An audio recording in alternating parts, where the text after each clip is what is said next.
পৃথার নানা আলিবর রহমান ঘন্টা দুয়েক আগে হার্ট ফেল করেছেন। ওনার অবস্থা খুবই খারাপ। সকাল হয়তো পার যাবে না। পৃথার নাম ধরে ডেকেছে কয়েকবার, তারপর আর কথা বলতে পারেনি।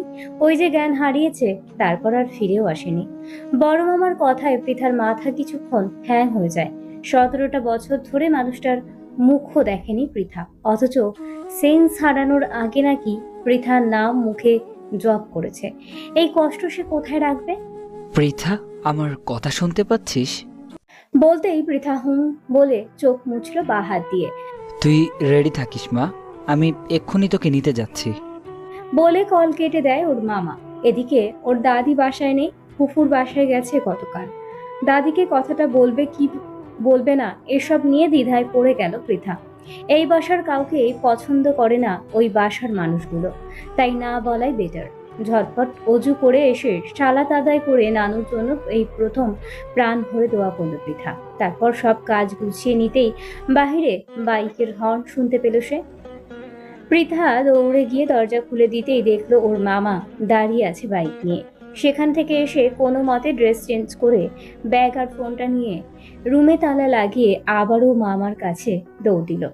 বাহিরের দরজা খোলার আওয়াজ পেয়ে হাসানের ঘুম ভেঙে যায়। প্রায় পুরো রাতই সে জেগেছিল।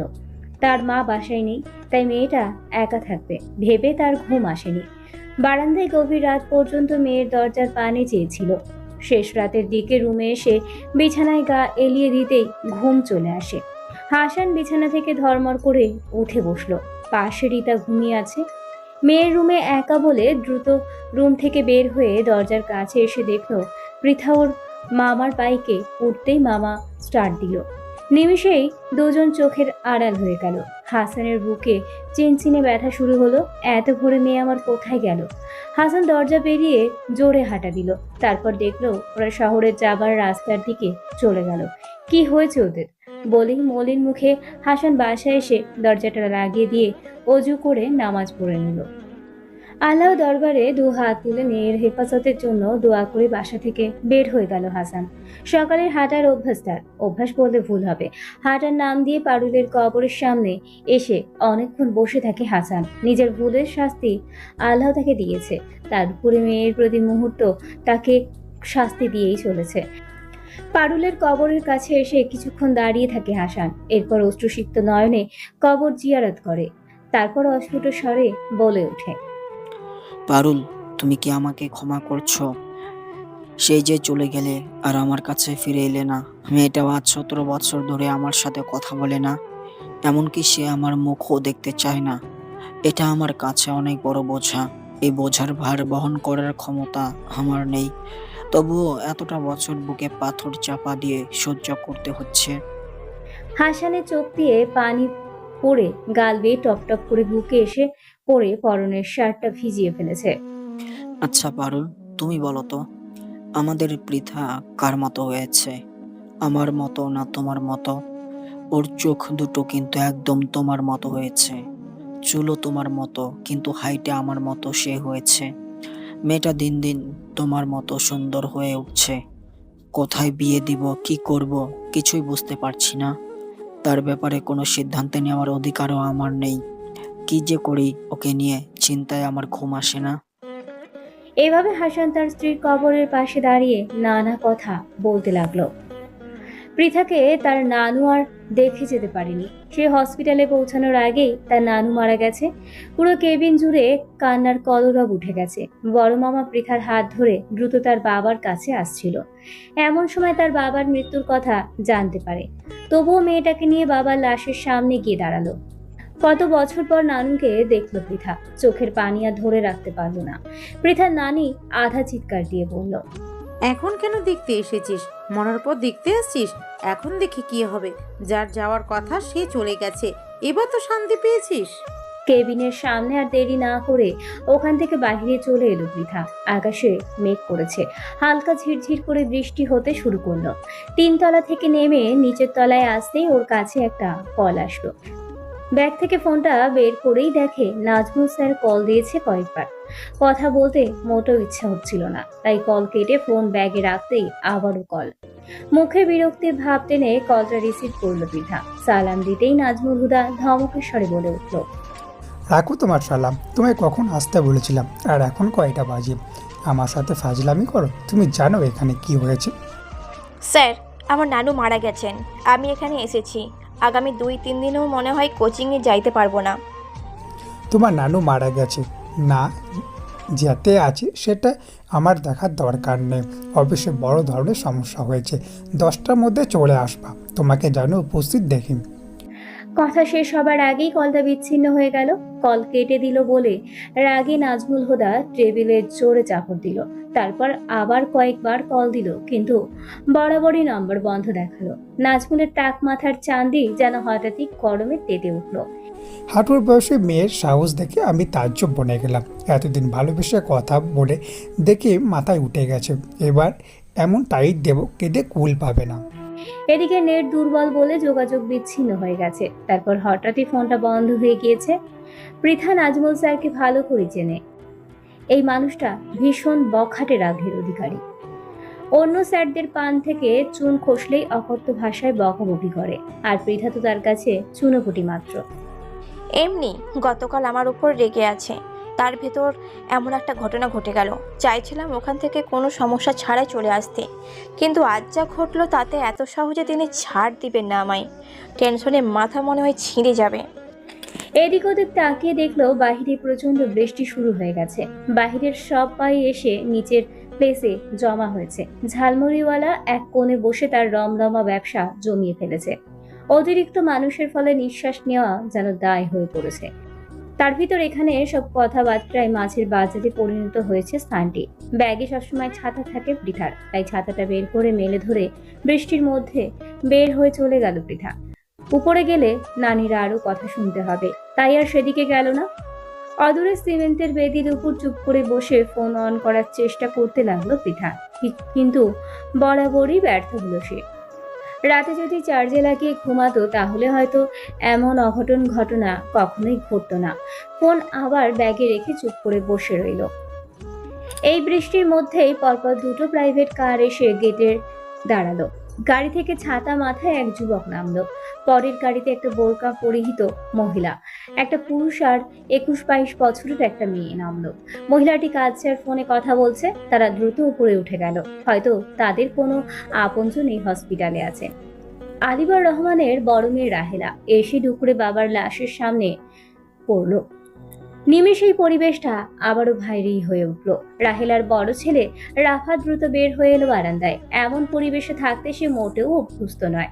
বৃষ্টির ছিটা বারান্দার গ্রিলে লেগে ছিটকে এসে ফ্লোর ভিজিয়ে দিয়ে যাচ্ছে। তবুও রাফাত গ্রিলের কাছে এগিয়ে গেল। আকাশে কয়েকবার বিজলি চমকালো। আকাশ যেন কালো মেঘে আরো ছেয়ে গেল। অঝরে বৃষ্টি বর্ষণ হয়েই চলেছে। হঠাৎ একটা অরেঞ্জ কালার ড্রেস পরা মেয়ের দিকে চোখ আটকে গেল তার। গাছের নিচের বেদিতে ছাতা মাথায় বসা, এক হাতে ছাতা ধরে আছে, অন্য হাত দিয়ে কিছুক্ষণ পর পর চোখের পানি মুছছে। আজব, সবাই বৃষ্টি থেকে বাঁচার জন্য ছাউনির নিচে অবস্থান করেছে, আর মেয়েটা গাছের তলায় লুকিয়ে লুকিয়ে অশ্রু বিসর্জন দিচ্ছে। রাফাত ভালো করে দেখার জন্য আরো কাছে এগিয়ে যেতেই রাহি ভাইয়া বলে ডেকে উঠল। রাফাতের দৃষ্টিভ্রম হয়ে গেল। পিছন ফিরে দেখে ওর ছোট বোন রাহি ছলছল চোখে তার দিকে চেয়ে আছে। রাফাত মেয়েটির দিকে আরো একবার তাকিয়ে রাহির দিকে চোখ ফিরিয়ে বলল, কিছু বলবি?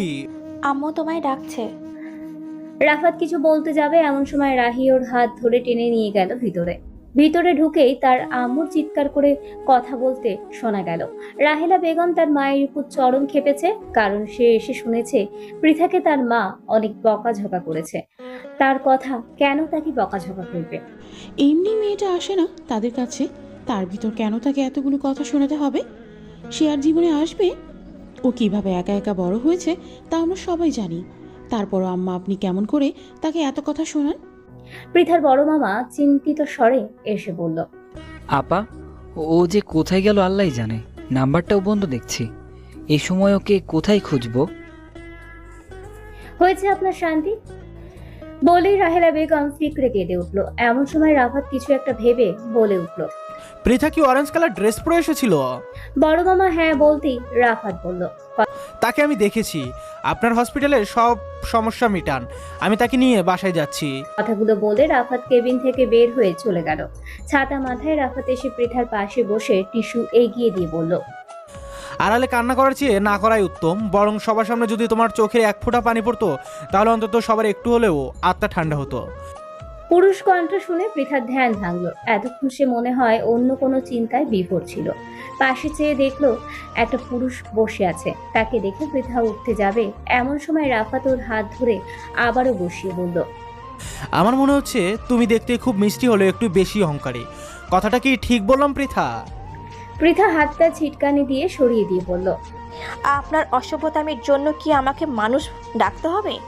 আপনি কোন সাহসে আমার হাত ধরেন? আপনি কি আমাকে চেনেন না জানেন? তাহলে কেন এই অসভ্যতামি?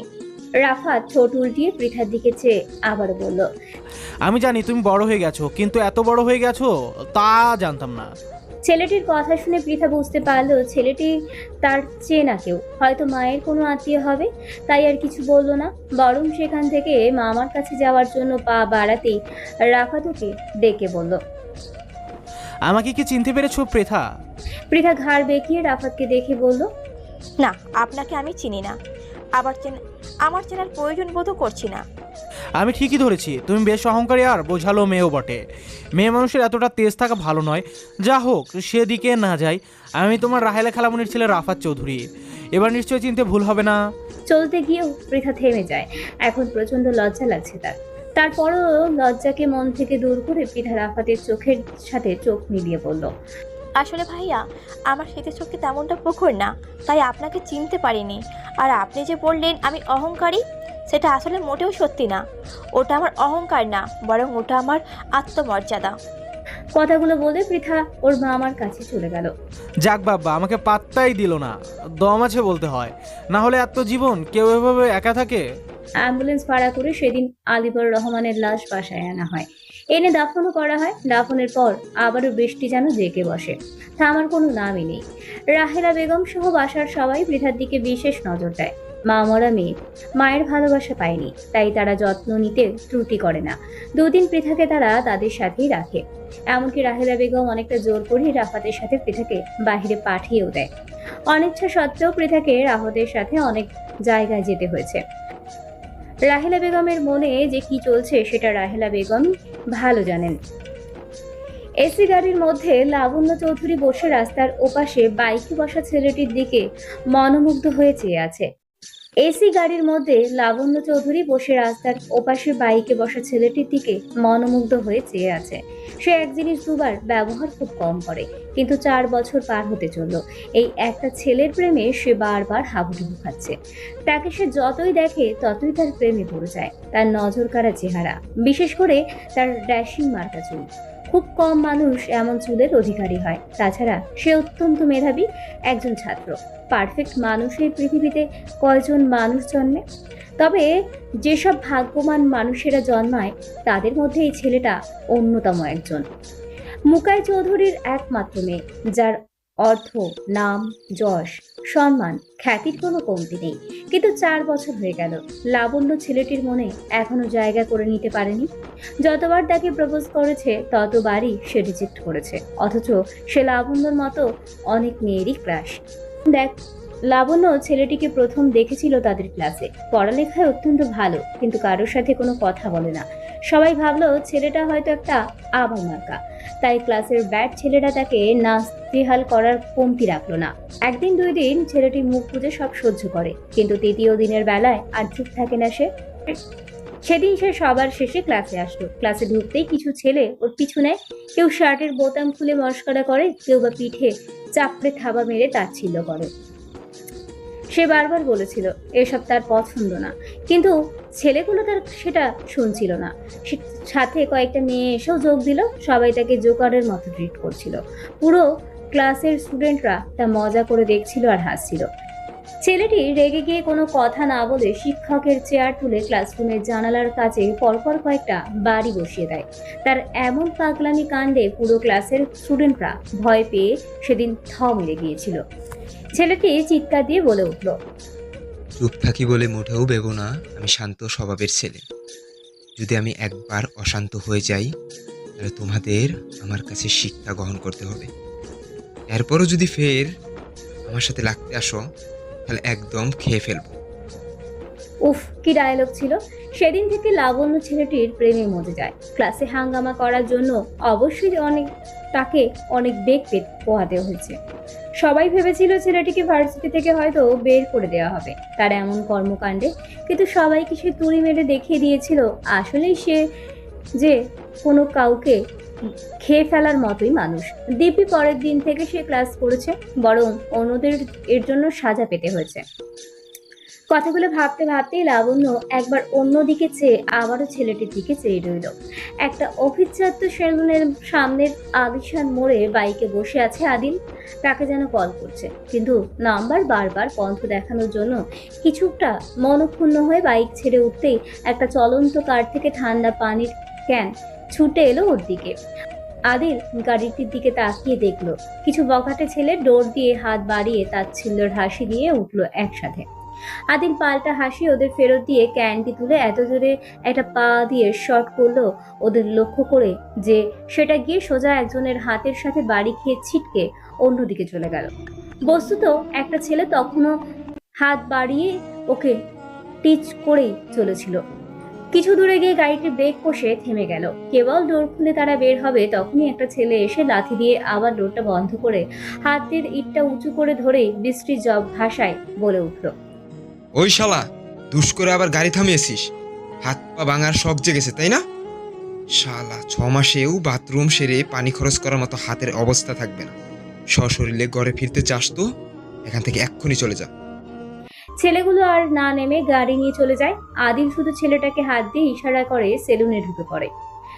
আদিল চেয়ারে বসতেই একটা ছেলে এগিয়ে এসে ওর সামনে দাঁড়ালো। সেলুনের মালিক অভিজিৎকে উদ্দেশ্য করে আদিল বলে উঠল, দাদা, মানুষ সেলুনে মডেলিংদের ছবি টাঙায়, আর আপনার সেলুনে দেখছি আপনি আমার মডেলিং করার কিছু পিক লাগিয়েছেন। বাইরে আমার পিক দেখে তো আমি নিজেই চমকে উঠেছি। আপনি তো দেখছি আপনার নিজের ব্যবসা নিজেই লাটে উঠাবেন। অভিজিৎ আদিলের কাছে এসে মুচকি হাসি দিয়ে বলল, তোমার পিক দিয়ে যত ফায়দা আছে মডেলিংদের পিক দিয়ে ততটা ফায়দা নেই আদিল। এমনিতে তো কাস্টমার আছে, সাথে তোমার পিকের জন্য তোমার ভাই ব্রাদার্সরাও নিয়মিত এখানে চুল কাটতে আসে। এখন বলো, ব্যবসা লাটে উঠবে না শুধু মুনাফায় পারবে? আদিল কিছু বলতে যাবে এমন সময় ওর ফোনে কিছু মেসেজ এলো। কথা না বাড়িয়ে ফোনের দিকে চেয়ে মেসেজ সিন করে যা দেখলো তাতে ওর পায়ের রক্ত মাথায় চরচর করে উঠে গেল। হাত শক্ত করে মুখ করে ধরেই চাপা আওয়াজে বলে উঠল, পৃথা। পৃথার হোয়াটসঅ্যাপ থেকে পরপর কয়েকটা পিক পাঠানো হলো আদিলের হোয়াটসঅ্যাপে। একটা ছেলের সাথে রেস্টুরেন্টে বসে সে খাবার খাচ্ছে, দুজনের মুখটা বাউন্স করে দুটো পিক আছে। তার মধ্যে লাস্ট পিকটা ছিল মারাত্মক। পৃথা সামনের দিকে চলছে আর ছেলেটি পৃথার ওনার কোনা ধরে ওর পাশে চলেছে। তাদের চলা অবস্থায় ক্যামেরায় দুটো ফটো ধারণ করা হয়েছে। পিকের শেষে আবার বড় বড় করে লেখার ক্যাপশন, ক্রাশ আর কুত্তা, এই দুইটা জিনিস সামনে পড়লে বুকটা একটু বেশি ধরপড় করে। তার মানে ছেলেটি ক্রাশ আর আমি কুত্তা। কথাগুলো ভাবতেই আদিলের পুরো শরীর রাগে হিড়হিড় করতে লাগলো। সাথে সাথে আদিল পৃথাকে কল দিল। পৃথাও কল কেটে অফলাইন চলে গেল, এমনকি নাম্বারও বন্ধ করে দিল। আদিল নিজের রাগকে কন্ট্রোল করে ফোনটা পকেটে রেখে সামনের দিকে তাকাতেই অভিজিৎ ভ্রুজোড়া নাচিয়ে বলল, এনি প্রবলেম ব্রো? নাথিং। বলেই অভিজিৎকে বলল সে চুলের কোন কাটিং দিতে চায়। দাড়িগুলো মস্ত বড় করে ফেলেছে সে। পৃথার সামনে গেলে পৃথা সবসময় ওকে বাচ্চা ছেলে বলে প্রথমেই তিরস্কার করে, তাই সে এবার শরীরের ওজন বাড়িয়েছে, প্লাস দাড়িও রেখেছে। উদ্দেশ্য একদম নিজেকে ভিন্ন স্টাইলে উপস্থিত করা। অভিজিৎ নিজে ওর চুল কেটে দিল, প্লাস দাড়িও একদম নিউ স্টাইলে কাটিং করে দিয়ে আয়নার দিকে আদিলকে চাইতে বলল।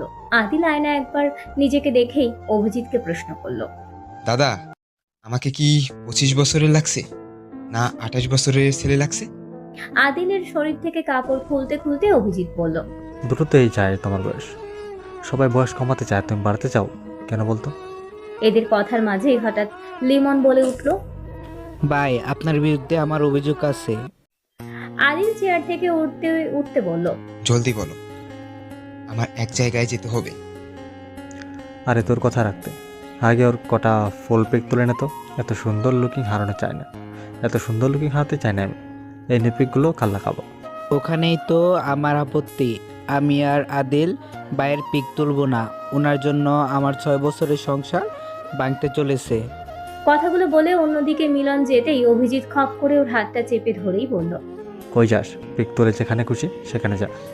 এদের কথা শুনে আদিল মুচকি হেসে বলল, আরে দাদা, ওরা ছেড়ে দেন না।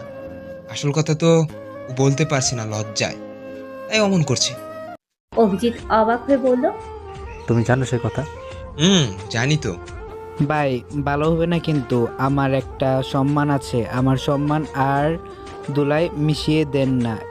এমনি কয়েকদিন ধরে বাসায় ব্যাপক অশান্তি চলছে, আর প্যারা নিতে পারছি না। বাসায় গেলে ওই একই জ্ঞান জ্ঞান করে কানের কাছে না ফেলতে পারছি না, গিলতে পারছি। বাদ দেন তো। মিলন ওদের ক্যামেরা আনতে গেল। অভিজিৎ আদিলের দিকে চেয়ে হাত দিয়ে ইশারা করে বলল, ব্যাপার কি? আমাদের লাভার বইয়ের আবার কি সমস্যা হলো? ওনার কাছে শুনতে হবে না, আমি বলছি আমার বউ আর ছোট বোনের প্রেম কাহিনী। জীবনের এই ইতিহাসের প্রথম কাহিনী সৃষ্টি হয়েছে। আমাদের আদিল ভাই, বাবি আর ননদের একসাথে ক্রাশ হয়ে উঠেছে। আমার বউ আমাকে কত ভালোবাসতো, কিন্তু যেদিন থেকে আমার ফোনে ভাইয়ের পিক দেখেছে সেদিন থেকে কান জ্বালাপালা করে তুলেছে। কবে বাসায় আদিলকে নিয়ে যাচ্ছি? আদিলের সমস্যা থাকলে সে নিজেই নাকি তার সাথে দেখা করবে। এ নিয়ে ছোট বোনের সাথেও তার ঝগড়া হয়েছে। এমন সুন্দর মানুষ নাকি সে কোনোদিন দেখেনি। ভাই, আমি হলফ করে বলতে পারি আপনার এই সুন্দর চেহারায় একদিন আপনার শত্রু হয়ে দাঁড়াবে, দেখেন। মিলনের কথা শুনে অভিজিৎ মিলনের ঘাড়ে জোরে একটা চাপড় দিয়ে পড়ল। যা বেটা, এসব কি বলিস? তোর তো দেখেছি মুখে কিছুই আটকায় না, এসব কথা বলতে আছে নাকি? আপনার বউ যখন কোনো ছেলের জন্য আপনার সাথে 2 নাম্বারি করবে তখন বুঝবেন জ্বালা কাকে বলে। কথাগুলো বলে মিলন আদিলের বিভিন্ন পোজে ফটোশুট করতে লাগলো। এতই যখন তোমার জ্বালা, তাহলে একদিন দাওয়াত করে আতিলকে বাসায় নিয়ে যেতে তো পারো মিলন। পাশে এক কাস্টমার কথাটি বলেই হেসে ফেলল। সেলুনে থাকা আরো 10-12 জন কর্মচারীরাও হেসে উঠলো একসাথে। ওনাকে আমি বাসায় নিব, এমন ভুল আমি পাগল হয়েও যেন করি না। ওহে পাগলাগণ, তাহলে আমার যে বউ হারিয়ে যাবে এমন ভুল আমি করি। আদিলের এসব ভালো লাগছে না। টাকা বের করে অভিজিতের হাতে গুজিয়ে দিয়ে বের হলো সেখান থেকে। অভিজিৎ পিছন থেকে ডেকে বলে উঠল, আর রসিদটা তো নিয়ে যাবে। রশিদ লাগবে না। বলেই আদিল ওর বাইকে চড়তেই সামনে দেখলো ব্ল্যাক কালারের একটা গাড়ি রাস্তার ওপাশে দাঁড়িয়ে আছে। আদিল ব্যাপারটা বেশ ভালো করেই বুঝতে পারলো, সেটা আর কেউ নয়, লাবণ্য সেখানে আছে। আদিল আবার গাড়ির দিকে চেয়ে মুচকি হাসলো। যেই মেয়ে কোনো কাজে এতটুকু দেরি পছন্দ করে না, সেই মেয়ে আমার জন্য রাস্তায় ঘন্টার পর ঘন্টা অপেক্ষা করতে মোটো বিরক্ত বোধ করে না। উফ, বলেই একটা দীর্ঘশ্বাস ফেললো আদিল। আবার পৃথার কথা মনে পড়লো আদিলের। দিন দিন তার সাহস বেড়েই চলেছে। বাইক স্টার্ট দিয়ে ঝড়ের বেগে স্থান পরিত্যাগ করলো আদিল। আদিলের পিছনে লাবণ্য গাড়ি নিয়ে ওকে ফলো করতে লাগলো। একটা রেস্টুরেন্টের কাছে এসে গাড়ি স্ট্যান্ড করলো আদিল। তারপর সোজা রেস্টুরেন্টে ঢুকে গেল সে। লাবণ্য দ্রুত গাড়ি থেকে বের হয়ে আদিলকে অনুসরণ করলো। এই প্রথম আদিল ওর দিকে চেয়ে মুচকি হাসি দিয়েছে। ব্যাপারটা যে তার কত ভালো লেগেছে সেটা সে অনুভব করছে। তবে সে একটা ব্যাপারে কনফিউশনের মধ্যে আছে। আদিল কি জানতে পেরেছে সে গাড়ির ভিতর ছিল? লাবণ্য নিজের মাথায় নিজেই চাটি মেরে বলল, একদম নতুন গাড়ি, আমি আজ প্রথম এই গাড়ি ইউজ করছি, তাহলে সে চিনবে কেমন করে?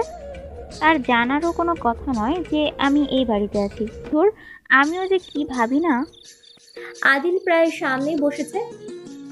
আদিলকে এড়িয়ে ওর থেকে 5টা টেবিল দূরে লাবণ্য বসেছে। এখানে আদিল প্রায় আসে, খাবার খেয়ে বাসার জন্য খাবার প্যাক করে নিয়ে যায়। একটু পর বার্গার আর হট সস দিয়ে গেল ওয়েটার। আদিল তাকে কিছু বলতেই ওয়েটার মুচকি হেসে বলল, স্যার, আমি জানি আপনি কি চাচ্ছেন। 3 বছর ধরে আপনাকে চিনি, আপনি খান, আমি প্যাক করে দিচ্ছি। আদিল বলে ফোনটা বের করে আবারও দেখলো পৃথার কিছু ফটো পাঠিয়েছে। আদিল আবারও দীর্ঘশ্বাস ফেলে পিকগুলো চেক করতেই ওর চোয়াল শক্ত হয়ে গেল। মুহূর্তের মধ্যে চোখ লাল হয়ে গেল, সাথে সাথে চোখটা ছলছল করে উঠল। এক ছাতার নিচে রাফাত আর পৃথা দাঁড়িয়ে হাঁটছে। ওই অবস্থায় ক্যামেরা বন্দি করা হয়েছে তাদের। নিচে একটা মেসেজ, আমাদের কেমন লাগছে আদিল সাহেব? আমার মনে হচ্ছে তিনি আপনার দুলাভাই হতে যাচ্ছেন। দারুণ মানিয়েছে না, তাই না? মেসেজটা দেখে আদিল আরও মাথা নিচু করতেই ওর চোখ দিয়ে টপ করে এক ফোঁটা জল পড়লো ফোনের স্ক্রিনে। এবার সে নিজেই ফোন বন্ধ করে দাঁতে দাঁত চেপে কিছুক্ষণ চুপ করে রইল। তারপর সামনে রাখা জুসের গ্লাসে একটা চুমুক দিল। খাওয়ার আর ইচ্ছে নেই, খাবারগুলো প্যাক হলেই সে বের হয়ে যাবে। আদিলের এমন চেহারার পরিবর্তন এত দ্রুত কেন বদলে গেল সেটা লাবণ্য বুঝতে পারল না। এমন সময় রেস্টুরেন্টে একদল ছেলে এসে ঢুকে পড়ল। রেস্টুরেন্টের ম্যানেজারের কপালে রিভলভার ঠেকিয়ে বলল, এই এখানে আদিল কে রে? দোস্ত ওই যে। বলে অন্য একটা ছেলে আদিলকে দেখিয়ে দিল। উফ, তুই মুখ লুকিয়ে এখানে বসে আছিস? এই আপনারা এখান থেকে চলে যান, আমাদের পার্সোনাল কিছু কাজ আছে এখানে। কথাগুলো বলতেই যে যার মতো হুড়মুড় করে বের হয়ে গেল রেস্টুরেন্ট থেকে, কারণ তাদের হাতে রিভলভার ছিল। কয়েকদিন আগে এক মেডিকেল স্টুডেন্টদের সাথে আদিলের ঝামেলা হয়েছিল। সেখান থেকে একটা স্টুডেন্ট ওকে ধামকি দিয়েছিল তারা আদিলকে দেখে নিবে। তাই আজ তাদের দলবল নিয়ে আদিলকে সাহায্য করতে এসেছে। টেবিলে রাখা আদিলের ফোনটা হাতে নিয়ে একজন বলল, সেলিব্রিটি মানুষের কম ফোন বন্ধ কেন? না ফোনে ব্যালেন্স নেই, ফকিনের পুত কথাকার। এদের কথা শুনে লাবণ্য প্রচন্ড ভয় পায়। ও চেয়ার থেকে উঠতেই একটা ছেলে বলল, আরে ম্যাডাম, ফাইটিংয়ের সময় এত নড়াচড়া ঠিক না, কোথায় কি লেগে যাবে সে হসপিটালে দৌড় দিতে হবে, ওখানে বসে থাকেন। এদের কথার মাঝেই আদিল শান্ত গলায় বলে উঠল, ফোনটা দাও। ফোন চাই তোমার? ফোন চাই তোমার? এ নাও। বলেই সামনের ছেলেটি ওর দিকে ফোনটা এগিয়ে দিল। আদিল হাত বাড়িয়ে নিতেই অন্য ছেলে ওকে পেছন থেকে ধাক্কা দিয়ে নিচে ফেলে দিল। আদিল কিছু না বলে উঠতে যাবে, তখনই ওর মাথায় জুস ঠেলে দিল একজন। তারপর বলল, কিরে হাসেন, কার কাছে আমাদের আনলে? এ তো নিজের পায়ে নিজেই দাঁড়াতে জানে না। কথাটি শেষ করতে পারে না, তার আগেই আদিল ওর হাতটা সমান্তরাল করেই ছেলেটির গলায় কিক মারল। ছেলেটির হাত থেকে ফোনটা পড়ে গেল এবং সে গলা ধরে কাঁচতে কাঁচতে বসে পড়ল ফ্লোরে। আদিল ফোনটা ফ্লোর থেকে তুলে নিয়েই পকেটে পড়ল। পিছন থেকে কেউ আদিলের চুল ধরে ওকে মাথা নিচু করতেই আদিল ওর হাতটা চেপে ধরে মুচড়ের সামনে এনে পেট বরাবর একটা লাথি বসিয়ে দিল। তারপর হাতে খাবারের ট্রেটা নিয়েই কয়েকজনকে এক এক সাথে বাড়ি বসালো। একটা ছেলে দৌড়ে এসে ওকে ঘুষি মারতেই খপ করে ওর হাত ধরে ফেললো। তারপর হাতে মোচড় দিয়ে নিচে ফেলে দিয়ে নাক বরাবর একটা ঘুষি মারতেই ছেলেটি জ্ঞান হারিয়ে ফেললো। যেই ছেলেটি রিভলভার ধরেছিল সে সাথে সাথে আদিলের দিকে তাক করতেই আদিল ওর দিকে সসের বাটিটা ছুঁড়ে মারলো। রিভলভারটি কোথায় যেন ছিটকে পড়লো আর চার হাত পা চারদিকে ছড়িয়ে ধপাস করে ফ্লোরে পড়ে গেল। একটা ছেলে ফোন বের করে ভিডিও করা শুরু করে দিয়েছে। সেটা দেখে আদিল তার কাছে গিয়ে ফোনটা কেড়ে নিয়ে গায়ের শক্তি দিয়ে ফ্লোরে একটা আছাড় মারলো। ছেলেটি এমন এই বলতেই ফটাফট গালে চড় পড়লো আর ছেলেটির। তারপর আদিল আঙুল তুলে চোখ গরম করতেই ছেলেটি চুপ হয়ে গেল, এমনকি মুখে শব্দটি আর করলো না। আদিল এবার চিৎকার করে বলল, ফার্দার যদি আমার সাথে লাগতে আসিস তাহলে তোদের এমন জায়গায় আঘাত করব তখন অন্য ডাক্তার দিয়ে আর চিকিৎসা করতে পারবি না। তখন নিজের সার্জারি নিজেদেরই করতে হবে, না কাউকে দেখাতে পারবি আর না যন্ত্রণা সহ্য করতে পারবি। আদিল আর কথা না বাড়িয়ে সোজা লাবণ্যর কাছে গিয়ে টেবিলে একটা থাবা মেরে পড়ল। তোমাকে এখানে কে আসতে বলেছে? লাবণ্য কাঁপতে লাগলো আদিলের ধমকে। আদিল লাবণ্যর হাত ধরে ম্যানেজারের কাছে এসে বিল মিটিয়ে প্যাক করা খাবার নিয়ে রেস্টুরেন্ট থেকে বের হয়ে এলো। তারপর লাবণ্যকে গাড়িতে উঠিয়ে বলল, আমি যেন দ্বিতীয়বার না দেখি তুমি আমার পিছু নিয়েছো। এমনটা যদি আবার রিপিট হয় তাহলে তোমাকে ব্যাপক পস্তাতে হবে। কথাটা মাথায় ঢুকিয়ে নাও। আদিল দৌড় বন্ধ করে ড্রাইভারকে বলল সোজা বাসায় চলে যেতে। সামনে থেকে গাড়ি চলে যেতেই আদিল বাইকে চড়ে বসার উদ্দেশ্যে রওনা দিল। রাত 9টা বাজে। বাসায় অনেক পিঠার আয়োজন করা হয়েছিল, তাই দেরি হয়ে গেল। সবকিছু বেঁধে নিয়ে বাসায় আসতে আসতেই রাত 9টা পার হয়ে গেছে। বড় মামা পৃথাকে বাসায় রেখে যায়। পৃথা কেবল তার ড্রেস চেঞ্জ করেছে, এমন সময় পৃথা দাদি এসে দরজায় নক করে। পৃথা তাড়াহুড়ো করে দরজা খুলে দিতেই পৃথার বাবা দাদি একসাথে দরজা দিয়ে ভিতরে ঢুকলো। ঠিক ওর বাবার হাতে 5টা চিঠি। সেগুলো নিয়ে প্রায় পৃথার মুখের উপর ছুঁড়ে মারলো হাসান। তারপর কঠিন গলায় বলে উঠল, শিহাবুদ্দিনের ছেলে আদিলের সাথে তোমার কিসের সম্পর্ক? পৃথা, তোমাকে আমি কিছু বলি না বলে এই না যে তোমার যে কোনো ডিসিশন মেনে নেব। আগুন নিয়ে খেলো না, তুমি নিজে তো পুড়ে মরবেই, সাথে আমাদেরও পুড়ে ছারখার করে দিবে। অনেক হয়েছে, এবার একটু থামো। পৃথা বাসায় কয়েকদিন না থাকায় সব চিঠি তার বাবা আর দাদির হাতে পড়েছে। ওই বাসা থেকে রিতার জোরালো আওয়াজ শোনা যাচ্ছে। সময় থাকতে শাসন না করলে এমনই হবে। মান সম্মান আর কিচ্ছু রইল না, বেশ্যা পয়দা হয়েছে। মা তো কি, মেয়ে তার 3 গুণ হয়েছে। পৃথা ওর দাদির দিকে চাইল ছলো ছলো চোখে, কিন্তু ওর দাদিও তার দিকে রাগী চোখে চেয়ে আছে। আরো অনেক শাসন গর্জন করে হাসান এবং তার মা বাহিরে চলে গেল। পৃথার সাথে সাথে দরজাটা বন্ধ করে দিল। রাগে কষ্টে চোখ দিয়ে ঝরঝর করে জল গড়িয়ে পড়ল। এভাবে আরো 1.5 ঘন্টার বেশি সময় পার হয়ে গেল। না সে রুম থেকে বের হয়েছে আর না দাদি তার কাছে এসেছে। এমন সময় আদিলের কল আসলো ওর ফোনে। সমস্ত রাগ মনে হয় আদিলের উপর গিয়ে পড়লো। 2 হাতে চোখের পানি মুছে কল রিসিভ করতে পৃথা আটকে উঠলো। ওর সমস্ত কথা যেন হারিয়ে গেল। আদিল মোমবাতির আগুনের উপর হাত ধরে রেখেছে এবং হাতের কাটা অংশ দিয়ে টপ টপ করে রক্ত ঝরছে মোমবাতির আশেপাশে।